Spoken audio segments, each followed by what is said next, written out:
The National Museum of Funeral History presents The Final Curtain Never Closes.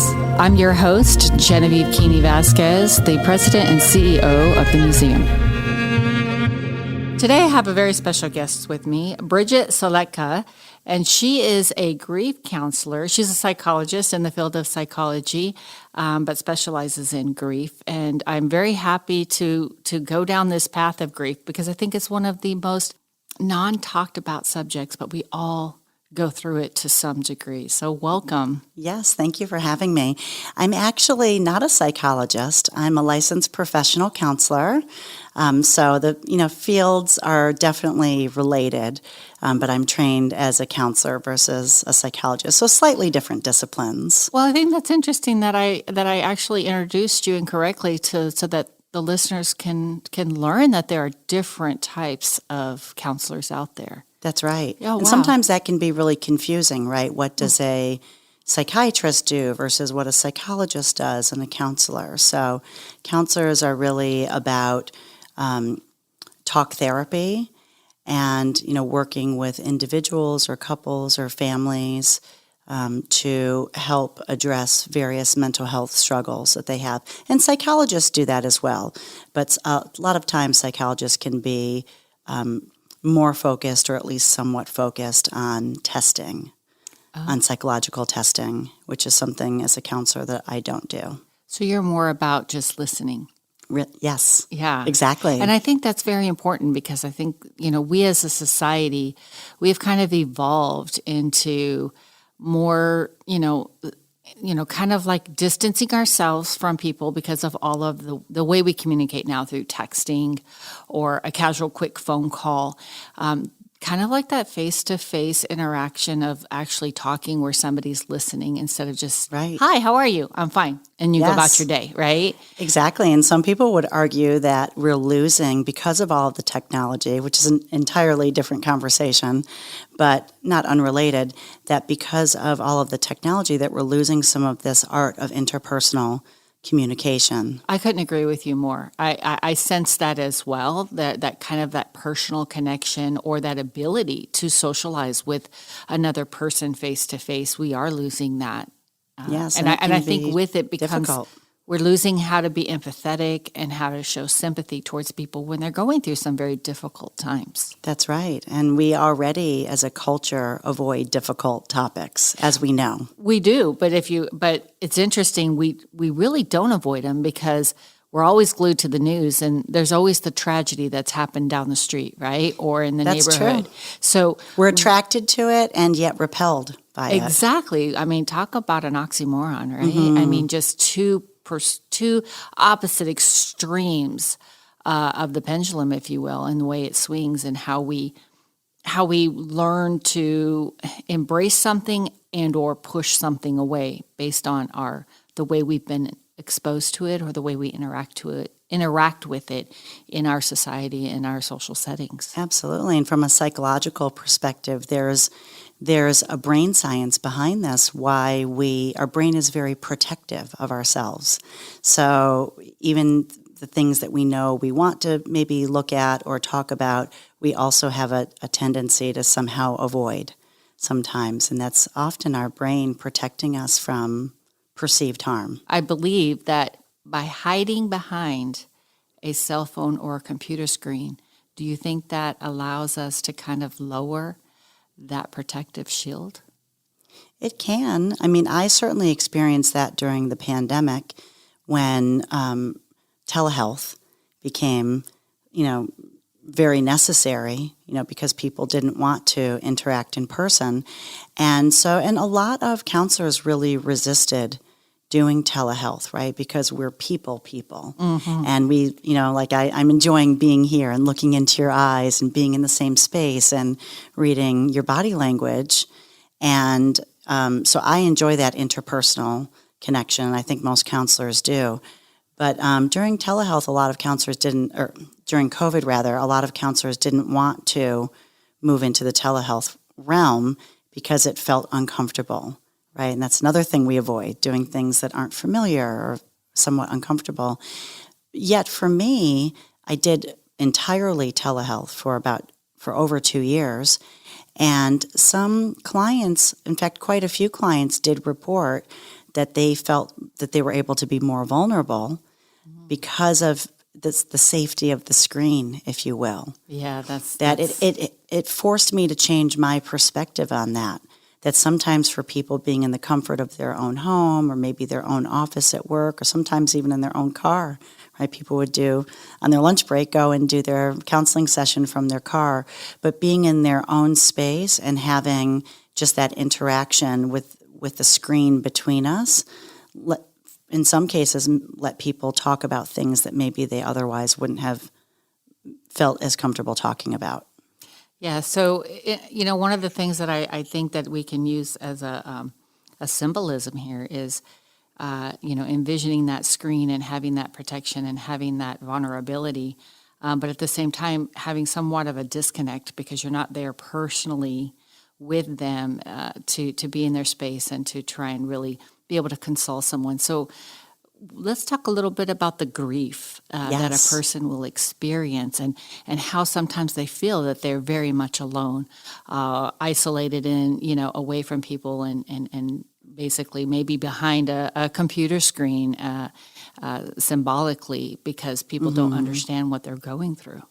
Right. And I think there is a human tendency to, we are interpersonal beings, right? So there's this tendency to want to be with others, but yet when someone's grieving and they're hurting, a lot of people do tend to isolate. We know that.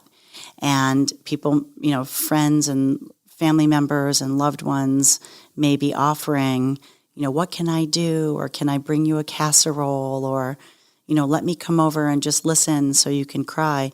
And when we think about, I know we'll talk a little bit about the stages of grief. Yes, that's but important. that depression, that there is a natural and normal and expected depression piece of grief. And, when we think clinically about depression, what does that look like? Well, there's isolation, right? It's clinically, when we're diagnosing depression, one of the things we're looking at is, are people isolating? Yes. And so grievers do isolate sometimes, and they need to do that. So it becomes a question for their loved ones, right? How much isolation is okay? What feels like a normal part of grief, or does it cross a line where it becomes problematic? It's interesting that, when I was taking some of my understudies for my own psychology degree, of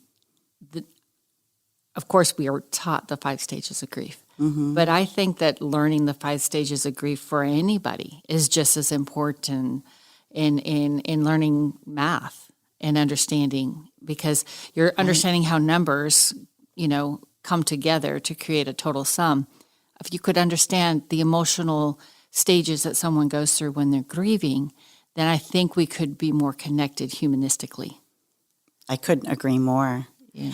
And Elizabeth Kubler-Ross, when she came out with her really groundbreaking work on death and dying, that changed the way the world, or at least, our world, our Western world, really thought about grief. And she wasn't wrong about the stages. Oh, she definitely is not wrong about the stages. And, sometimes people can get stuck in the stages. Mm-hmm. And I think that's also important, that if you are with, if you have a loved one who is going through grief and they're stuck in a stage, it's important to recognize that stage and be able to help them into the next stage or get them the help they need so they can work through that stage. Right. And in 2024, I think, at least in our field, right, we know that the stages aren't necessarily sequential. Correct. Yes.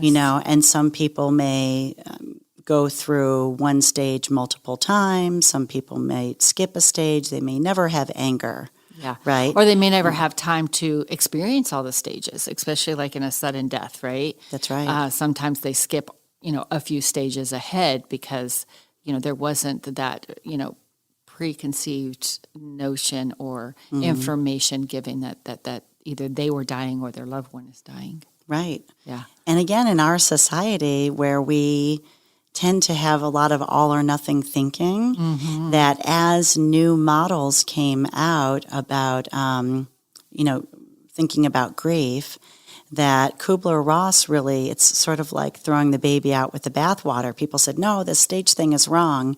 But she wasn't wrong. Most people do experience those stages in some shape or form, but maybe not all of them, maybe not in the order that she presented them. And later, I think she did clarify that she did not mean for it to be like, this is the field guide for how you do this correctly. And everyone's going to do it textbook. Right, style. 1, 2, 3, 4, 5, exactly. right? That it could be all over the place, Yes. and that's okay. But I think it's really important to just honor the work that she did and how Definitely. important that is and how applicable those stages still really are for so many people. So for the listeners, what are those stages? Okay, so the acronym is DABDA, D-A-B-D-A, which is denial, anger, bargaining, depression, which I referenced earlier. There is a normal depression that happens when you lose a loved one, and acceptance, finally.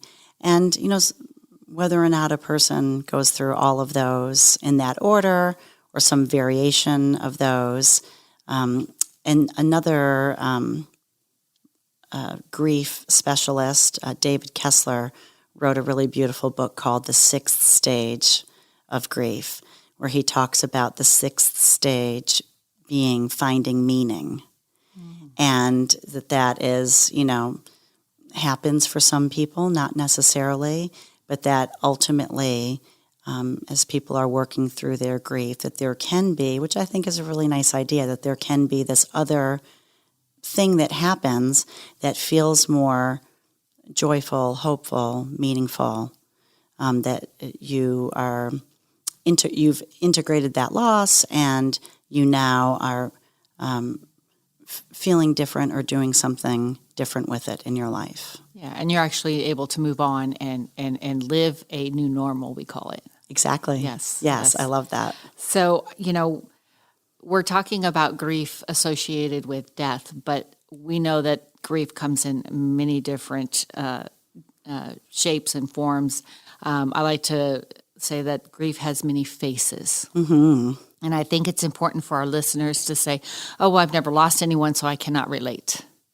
Well, you may not have lost a person, but you probably lost something along the way in life. Can we maybe highlight some of those things so that when people, maybe, when we pass that idea to them, and then they look back or listen back onto the stages of grief, then they may be able to say, you know what, I really did experience that. Oh, that's what I was going through. Right. To kind of give it identity for them.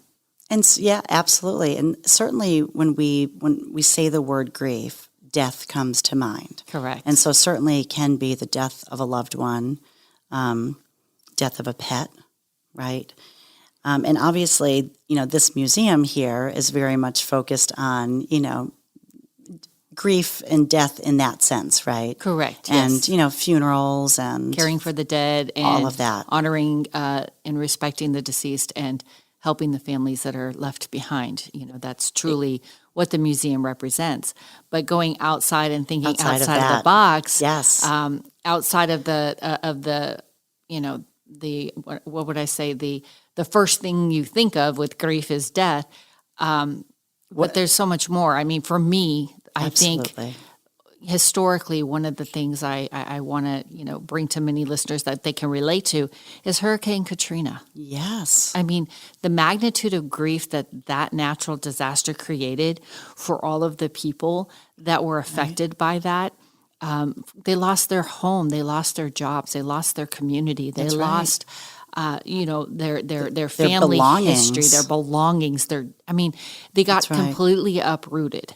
That's right. And they had no warning of any of that, really, or no warning of the magnitude of the devastation that they were going to experience the next day, the next week, and years to follow. I think to me that's probably a very, very strong representation of grief outside of death. Outside of death, absolutely. And the loss of your sense of what's normal in life and what's expected, right? When we have unexpected events happen in Loss our lives. of a job, divorce. All of that, yeah. I mean, I was thinking about this ahead of time and thinking about I always say that the more I think about the various aspects of life, the more I feel like I find grief everywhere. And, that's probably my perspective as a grief counselor. But certainly breakups, divorce, you just mentioned that, loss of a friendship, a terrible falling out with a family member, loss of employment for sure, moving from one place to another. I felt that very strongly several times in my life. I grieved when I moved home to the U.S. from the U.K. I still feel a little misty-eyed when I think about my years there, right? Because my children were born there and happy memories that we have there. And actually, we can have grief about things that haven't even happened yet. We call that anticipatory grief. Oh, yes. So even anticipating someone's death, anticipating a move, anticipating various life changes. As a woman now in middle age, I think about aging. And we were talking about that just before we started, like my vision changing, right? This phase of life, the menopause that women go through. I think if we really look hard, I think we can find grief in so much. Actually, even in our most joyful moments in life, there's grief. I agree, yes. Why do people cry at weddings? Yeah. It's a happy occasion, right? And this is a real phenomenon now, when I scroll through my Facebook feed and I see all the moms on there saying, oh, my baby's turning 2, and they're feeling mournful and sad, and it's really a happy occasion, right? It's a child's birthday. They're healthy. They're alive. They're receiving presents and having birthday cake. So, but what's happening there, right, is the grief of losing their babyhood. Yes, that they're no longer in that stage anymore. And the empty nest syndrome that you get when all your children grow up and go away, and, right? And you're trying to figure out your new purpose now. That's right. You're like, I went through that. I literally went through the grief of all my children growing up. I'm elated that they're all, very, very self-sufficient and doing great in It's the good world. stuff. It's great good stuff. But at the end of the day, I go home and my house is quiet. That's right. And so I will always have something in the background because it keeps me from, I guess, tuning into that little bit of grief I have because I now have an empty house. That's right. Yes. There's just, I do feel that there's grief in so much. And Khalil Gibran, who was an author and poet and philosopher back at the turn of the last century, has, if you're familiar with it, a really beautiful book called The Prophet. And in there, and I don't want to say it wrong, but there's a really beautiful section in there where he talks about joy and sorrow, and those two things being inseparable.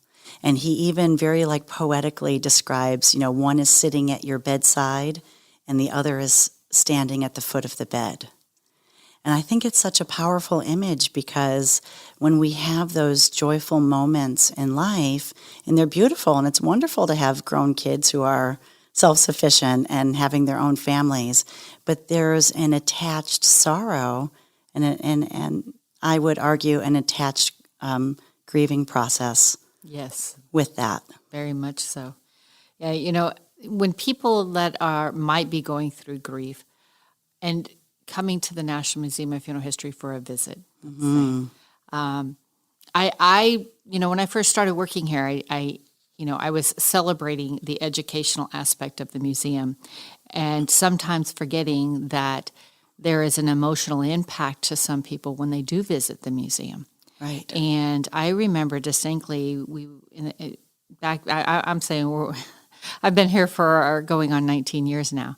So it had to have been about, 16 years ago when I would go and I would engage with the visitors and stuff. And they would have a bus of seniors that would come in, and we were always the mystery tour because they said, we would always have a hard time getting people to sign up to come and visit the museum. And I thought to myself that, well, of course, as a senior, how would I feel coming to the National Museum of Funeral History? 9 times out of 10, I've already lost half of my family and or my friends that lived before me. Right. And it might be difficult to come to the museum considering the subject matter that it represents. But I didn't realize that until I saw this lady, this beautiful old lady sitting on the stoop outside. And I went out to her and I said, would you like to come in and see the museum? And she said, no, they didn't tell me where I was coming for the mystery tour, and I had just lost my husband. Oh. So in that moment, I realized that, I have to be mindful in that, yes, the museum is a place for everybody, but in due time, in the right time. Right. And for this, beautiful old lady, it wasn't the right time for her. And so I made a firm decision that I would contact these companies that were, trying to drum up their visitorships for their group tours and tell them that was an injustice for the people that this may have a profound effect on, because this is an emotional museum. Not as emotional, I think, as the Holocaust Museum, Right. but still very moving and emotional for some people. And I think that it's very important that we are very hyper aware to that. I totally agree, because it could be very cueing for someone's feelings of grief, right? If there's a fresh loss or even a fresh illness. And I was also thinking about the grief associated with chronic illness. Yes. Right. There's layers of grief, right? Loss of mobility, loss of, just a normal pain-free existence, et cetera, et cetera. And it's interesting that you're bringing this up, because I bring every visitor that I have to our home in Greater Houston here to this museum. And it is universally, I'm not kidding, everyone's favorite thing to do. It's fascinating to hear. I love it. It's just, the museum's so well done, and everybody just really enjoys it. I have some people, my sister who's come multiple times, and other people who've come multiple times, friends, etc. And I'm having visitors soon, and I mentioned about coming here, and this person said, I think I would rather not, because there was a recent serious illness and hospitalization where death felt very close. Yes. And that's still upsetting for this person. And so this trip is not the right time. And next trip maybe will be. And I'm sure that they'll enjoy it very much when they do come. But your point is well taken, that, and it's very much like this in counseling, that this is why we don't ever push anyone into any particular area of work. We talk about companioning with grievers, being, giving the gift of our presence and our listening, but that really it's for every individual client to determine what the work is or what they're ready for. Or what their needs are, because everybody grieves Right. differently. That's right. Yeah. So, I think that's something that we can do wrong in counseling, and with good intentions, right? We're well-meaning, that we may see as an outsider that someone really could benefit from delving into a particular area of discussion, or a particular type of trauma work or grief work, but they may not be ready yet. So we have to be so mindful of that, and especially in this society where I believe the message is very much hurry up and grieve. It is, yes. Hurry up and be sad. You can be sad for your 3 days off work. Mm-hmm. But, Collect yourself and let's come back to work. Let's get you back to normal, Yes. To quote unquote normal life. And we're not a society that's very friendly always to grievers. You could argue that the Victorians did this better than us. And that's over 100 years ago. Oh, yeah. In the Victorian period, grief was rendered, respected, and taken. The time was taken. That's right. A whole year was taken for that grief process. Could you imagine? That's right. And it's Could very, you it was imagine visible. These, yeah. Oh, I could cannot you imagine imagine. these days, this day and time? No. Your employer said, I am so sorry that you lost a family member and we're going to give you a whole year to grieve. That's right. I mean, that's I mean, unheard what a gift, what grace that would be to all of us. And they wore mourning clothes. Yeah, so that people were aware that they had lost a loved one. I think of the scarlet letter in this concept that I'm formulating is that if everybody could wear a badge of grief, if you will, one, I think we'd be surprised how many people are wearing those badges. It's probably like everybody almost. Right. But I think it would allow us the opportunity to be more compassionate when we approach them, more understanding when they make mistakes, maybe, be a little bit more guiding when they tend to be doing behaviors that are not of best interest for them. And I think that a lot of times, Yes. I truly believe that if somebody is off the rail per se, they're finding themselves in the bottom of a bottle and they're losing their job, they're losing their home, there's a root cause to all of that. That's right. And very much so, it could just be a stage of grief they're stuck in that they never recognized and nobody ever helped them through. That's right. And they handled it the best way they could, and it was the bottom of a bottle. That's right, because our society doesn't give that space, and there's this tendency to avoid. Mm-hmm. So people really do try to numb those feelings because it hurts to feel them. And I think that's another thing, too, is that we're not comfortable with hurting. That's right. We're not. And then that's a double-edged sword for me, because I witness that when I'm working with my patients at the hospital in palliative care, where you see a loved one, that's on their deathbed, and their family is very, very rarely present. And sometimes I'm like, why? I don't understand it. But then I have to step back and realize it's maybe too painful for them to come and witness this. And then there's others that embrace it and are of witness to the death of their loved one. So it really is a double-edged sword of what people can handle and what pain tolerance they can endure.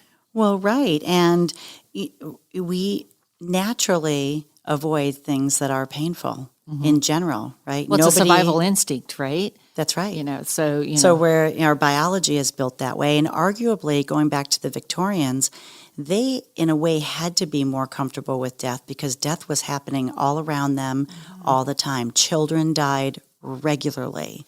We don't live, of course we live in a society in a time where children do get sick, unfortunately, and die sometimes, unfortunately. But that is not typical of most people's daily lives. No, and we live longer lives than back in the Victorian time period. For people who aren't familiar with the Victorian time period, there wasn't vaccinations there wasn't vaccinations against diseases, and it was usually diseases that ran rapid through the small towns as they began to populate. Right. And there was no way to quarantine or to kind of get their head wrapped around what this was that was running rapid through the small town and taking the lives of the children mostly. Right. Death was and young workers dying in factories. And so they really were surrounded by a lot of death. Mm-hmm. And therefore they had to have the societal mechanisms to help deal with that. And in a way, we're so fortunate now that we have a much longer life expectancy, and that is, I believe, part of what makes this difficult is I think we most of us walk through our lives with the expectation that if you are a reasonably healthy, safety-conscious person, that you can generally expect to live. What is our average life expectancy in the U.S. now? 70s. In the late 70s. Yes. In some countries, it's into the 80s. And so, therefore, when an unexpected loss happens, it's very difficult. Yeah, it is. Yeah. And I think, like you were saying, that there's that expectation that we have come to, what I say, the expectation is that we are going to live a long life. The expectation is that we're going to follow the rules of the natural progression of life.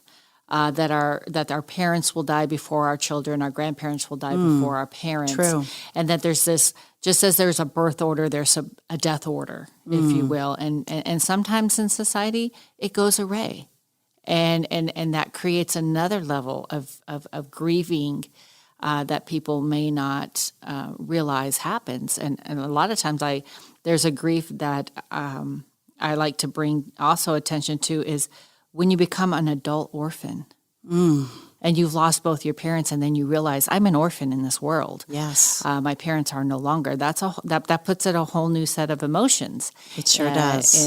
And sometimes people don't know how to handle that. That maybe they're feeling something, but they're not sure what this feeling is. They haven't been able to identify it. And if you can't identify it, sometimes it's really hard to work through it. It really is. And we don't often talk about that. When you said that, I felt a pit in my stomach because when my mom died, my father died in 1992, but my mother died, it'll be 10 years in this August, so in August of 2014. And I'm one of 8 children, and one of my brothers, when I called to tell him, he said, "We're orphans now." Yeah. And it really hit me because I'd never thought about that, right? You live I was in my 40s, and I had never really truly thought about what that moment or that reality would be. Because I think for the most part, most of us are pretty good at, we're pretty adept at keeping death out of our minds until we're forced to reckon with it. Exactly. Yeah, very true. And I think it's that unfortunate forcing of having to deal with it is where we see a lot of the issues come about. Absolutely. Yeah. I agree. Yeah. So you're a huge fan of the museum. I am. I'm gonna turn up the happy in the conversation. Yes. I know it's been a very heavy conversation, but you are a huge fan of the museum.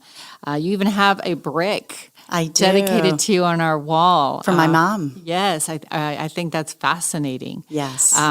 It just goes to show I think not only your passion for the educational aspect this museum has to offer, but the value that this museum has for people in general, day to day. Absolutely. I think it's such an incredible resource for our community. Yes. I just want everyone to come here. And I'm trying to get everybody here. But out of all of the exhibits that we have here in the museum, do you have a favorite? I do. Of course I do. I actually love every exhibit because I think they're all so well done. And I think there's so many aspects of the exhibit that help to normalize death, dying, grief for people. I love the fact that families come through the museum together, which is a supportive aspect, of thinking about death, families doing that together, which I think we need to do more of, by the way. Yes. But I'm Catholic, so of course I absolutely love the papal exhibit. It's just so special that it's, Vatican approved, and I have been fortunate enough to travel to Italy, to Rome, to Vatican City, and to see some of these things in person. But I think we're up to 1.3, maybe 1.4 billion Catholics in the world, and not everybody will get a chance to, go to the Vatican, let alone be able to experience, the funeral of a pope. I think relatively very few people are able to do that. And I think there's general interest, too, in the world, just beyond, the Catholic population. But so I think that's a really special one. And the first time I saw it, it was almost breathtaking because it was so unexpected to see that here. But having said that, there's so much cultural, there's so much interest here across the various aspects of death and dying, and obviously embalming, and customs and rituals, and caring for the dead. Caring for the dead, I love it. It really dives deep into a lot of different areas of death. And I think a lot of people don't realize, just like You don't realize how many faces of grief there are. You don't realize how many different cultural customs, traditions, and ways of caring for the dead there are. Right, which is so beautiful because we all have to do it, right? At some point in our lives, we have to face this, with a loved one, with ourselves, whatever. But there's a lot of mystery and fear. Yes. So I love that this place helps to educate, to break some of those stigmas, to maybe alleviate some of those fears. And it's a beautiful thing that across the world, across different cultures, that we can do this differently, and that's okay. And you have so many beautiful, different exhibits from around the world showing how this is done in different places and among different peoples, and I think that's just so awesome. Well, thank you. I mean, you couldn't have explained the museum better. I mean, you explained the museum way better than I could. I don't know about that. But the fact you were able to come up with your favorite exhibit, I always get asked that question, and I can never, ever come up with my favorite it's exhibit. so hard, though, because, that's my gut instinct to say that, but I could definitely name some others. The Egyptian section is just so cool and interesting. I learn something new every time I come through here. Yeah, because there is a lot to see here. There's definitely, and you There know, really is. And you, I think when the first time you come in, you're going to be a little bit overwhelmed. Mm-hmm. And I would liken that to grief, right? When it first happens, you're overwhelmed, right? And then after a while, you start digesting everything that's in the museum and realizing, oh, I did see that area, and I didn't realize that was here. I guess it's new, or maybe I missed it. That's right. Kind of thing. So. And there's so many unexpected little corners. And I have been here enough times now to be somewhat observant, not as much as you're here, obviously. But sometimes you can almost, it's palpable, people's intimidation when they first walk into the first big room. They're not quite sure what to expect or how they feel about this. But it's really great then to see people warming up as they start to walk around and, dare I say, even have fun here, because there's some, there's some lighter elements in there too, and colorful things and interesting, obviously, vehicles and et cetera to look at. So, and history, the history buff. So I do feel like there's something for everyone. There is, and it's interesting that I love to hear your views on what you've witnessed people walking in and as they warm up, and because I've always been curious as to what they say when they leave after they visited, and 9 times out of 10 it's always wow. Wow, I did not realize that there was so much in there to see and learn, or I have to come back because I couldn't see it all. That's time, right. So, and I think that if somebody is going through grief, do you think there's a space within the museum that you think would really help them maybe be a little bit more observant to themselves on what they're going through? I think it's so personal, just grief journeys are so personal. So it might depend on how recent the loss was, what type of loss. I always feel really drawn to, I don't know what you call it, the big room. I call it the big room with all of the vehicles and the different hearses and the coffins, because I think there's so much fear around that. I felt that myself, and that's with growing up going to funerals. We haven't really gotten into my history, but my mom was a hospice nurse, so I grew up doing community education with her and spending a lot of time on the hospice unit where patients were dying and going to a lot of... So you were already familiar with this, but yet you still felt a level of intimidation when you came into the museum?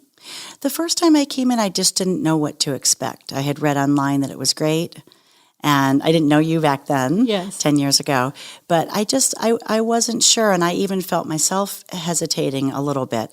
But so for me, there is something comforting in looking at the historical stuff, because it's like a reminder for me that this death thing is nothing new.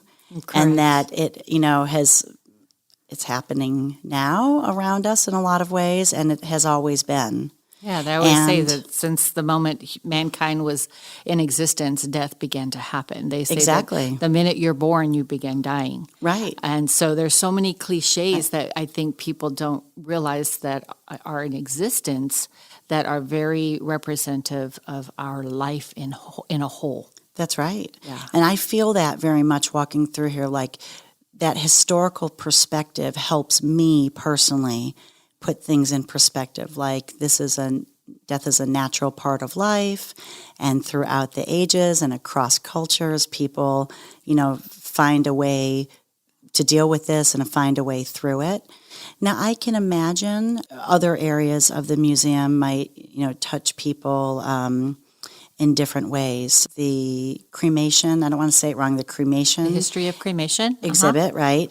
And there's really beautiful things in there where the ashes have been utilized in different ways, to memorialize. I feel like we're seeing more and more of this in our modern culture. I think that could be really educational, but also very touching for people who maybe have had loved ones die and had them cremated, and maybe they're thinking about what, if they're burying those. In Catholicism, we bury the ashes, but in other faith traditions and in our society, people do other things with those. And so, again, I always learn something. So I think it's really personal what parts of the museum. But what's really nice is that there's so many displays, but yet it's not an overwhelmingly large place. So when I've come with friends, family members, we can sort of disperse and find our own. That's usually what happens. We all end up going in you probably see this, right? Yeah. You kind of go gravitate in towards there. what you're attracted to and what you want to learn more about. That's right. Yes. And to take your own time with your own thoughts to do that. But then it's not like it's 17 floors and you're not going to find each other again. It feels very comfortable from that standpoint. So Definitely. That's one of the things I really appreciate is that you can take your time to figure out the different things. I have a brother who was very intrigued by the presidential exhibit. Yeah. So it's safe to say we Forgetting kind that word. of have something for everybody, and Yes. it's very family oriented. It's a very neutral environment to be able to talk about the hard subject matter of death. Agreed. But I think truthfully that the museum grounds us and it lets us know that life is temporary, death is permanent, and death will happen to us all. And so we should embrace life. Yes. And look to our neighbor, our family members. And if they are grieving a loss, that we need to take the time to listen to them, understand them, or give them the space they need. That's right. And at the end of the day, that's what we should all be doing for each other, is just supporting each other through difficult times. And sometimes that's a much larger task than it seems on the surface. It can be hard to know how to support people in their grief, but sometimes the most important task. absolutely.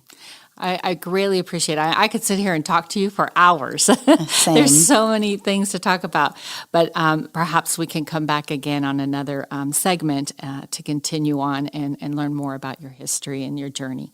Thank you so much for joining us, and Thank you for I hope having that our me. listeners, thank you, and I hope our listeners have learned a little bit more about themselves or maybe some of their loved ones. Thank you so much. Thank you for joining me today on this podcast, and I hope that you will share this episode and our future episodes with family and friends. We look forward to any feedback you have to offer by giving us a review on Apple or Spotify, and we hope that you will join us for a virtual tour at www.nmfh.org. And always remember, any day above ground is a good one.